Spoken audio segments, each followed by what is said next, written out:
Hey, I haven't recorded from my iPad for a while, but I'm here to tell you about something I have.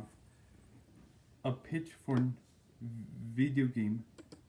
It's an indie action adventure RPG with a pixelated art style, and it is in 2D gameplay.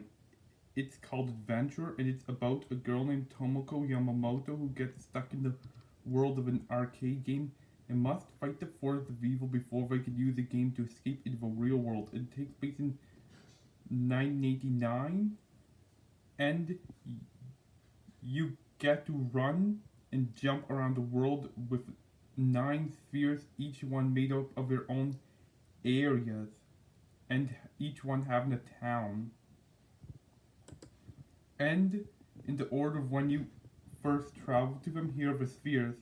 First, the fourth sphere, which includes a starting area, a medieval European style town, a grassland, and a lush forest.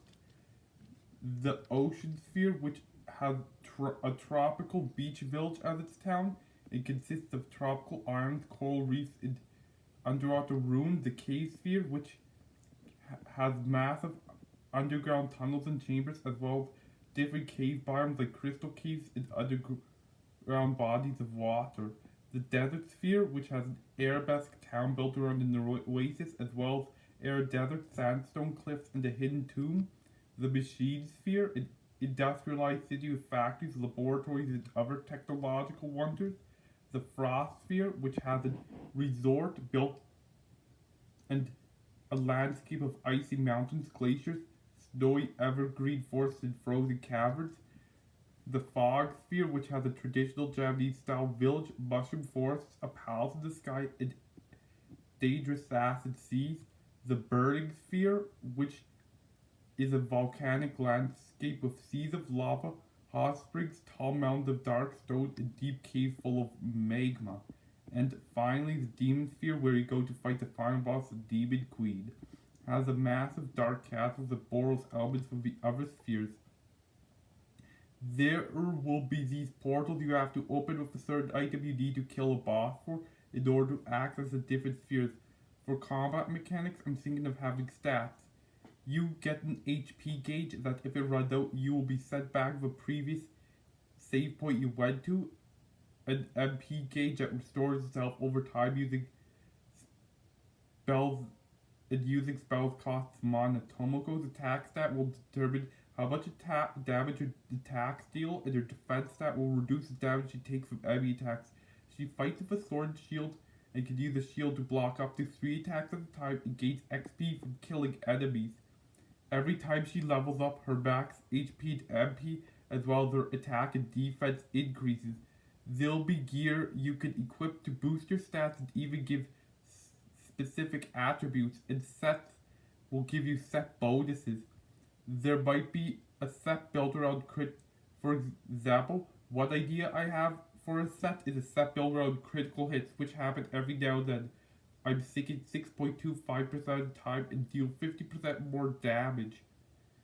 And the arms double your chance of land critical hits, while the armor has the chance of foes land critical hits on you, and put together, they'll make your crits deal double damage instead of 1.5 times damage. That's an example. There will be currency which you could use to buy items such as medicine to restore health and body and cure status conditions, tokens to cast spells and gear. Or you could find the stuff while opening treasure chests, breaking breakables, and killing enemies, all of which could get you money, which you could also get by selling items. And I am entertaining the idea of a crafting mechanic where you find the raw materials and you can talk to someone to have them crafted into whatever you want.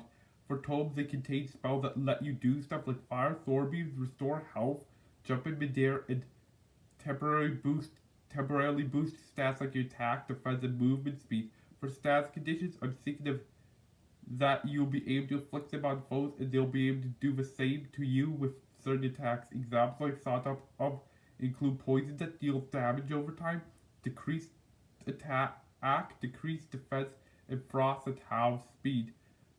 I'm thinking of having elemental attributes added to certain attacks, and certain enemies are weak to some elements and resist others, and Tomoko's gear can increase her resistance to certain elements. You could also sell and yeah, you could also have Tobes upgraded. And yeah, one mechanic I think I'll have is you could go on side quests for NPCs, and when you complete said side quests, the relationship value with you will increase. It depends on the relationship values you have with the NPCs at the end of the game. The ending will change. Like if you speedrun it and don't do any side quests or do very few, Tomoko will simply return to Earth, and if you do enough, she'll stay in the game world after the final boss. As for the enemies, here's some ideas I have. The zombie is the most basic enemy in the first you encounter. They shamble back and forth and do contact damage. Doesn't flinch when attacked. Has a mummy variant found in the desert sphere that has better stats but is weak to fire. The spider crawls across floors, walls, and ceilings. There's a deal of contact damage. There's a venom spider variant that's encountered later on that poisons you. Spiders and venom spiders can give you the spiderweb tome, which lets you summon the sticky spiderweb to temporarily hold foes in place. The salamander crawls on all fours and will spit fireballs at you. Can drop a fireball tome, which lets you shoot out fireballs. They're weak to water and ice. The snowman is a stationary enemy who throws parabolic snowballs and it takes extra damage from fire. It can give you the snowball tome, which lets you throw snowballs at foes. The harpy flies around trying to strike you with her talons and fire or shoot you with razor sharp feathers. It can give you the feather sharp tome, which lets you, well, shoot feathers.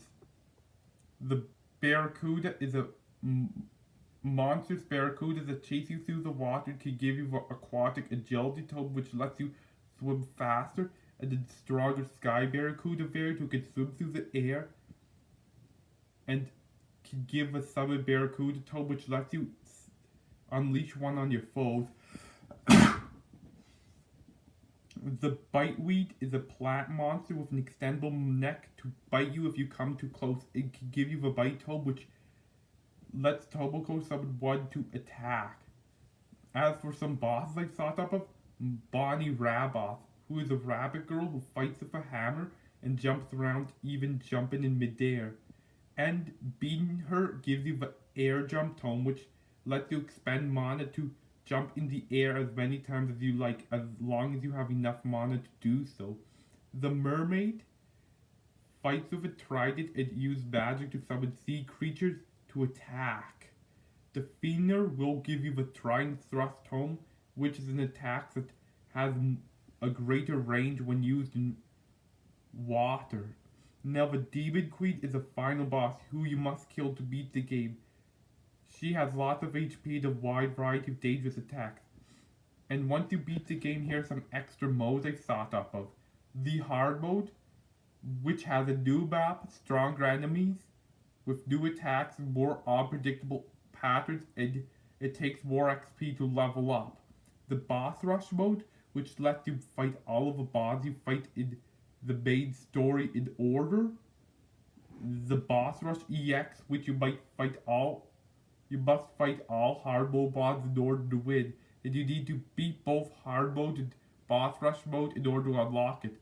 The time trials, which gives you a different map and tries to see how quickly you can beat it, and to see your fastest time. The roguelike, which gives you an assortment of randomized dungeons to beat with enemies, terrain, and treasure chests located randomly through each one.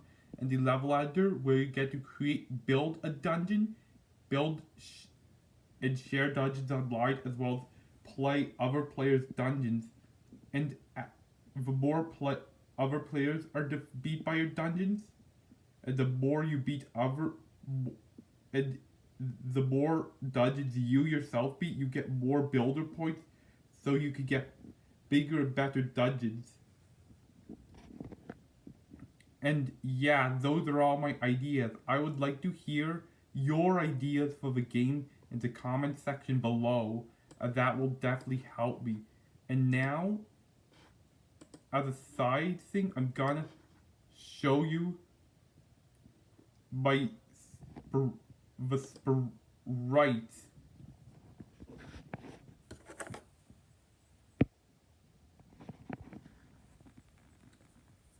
Yes, I've used Piskel for it, and these are for school, though this is what Tomoko looks like. Yes, I've done animations for walking, running, jumping, crouching, attacking, taking damage, and dying, as well as some terrain, and yeah, breakables, as well as basic enemy, and this enlarged sprite for dialogue, the symbols for health and mod, as well as some coins she can collect.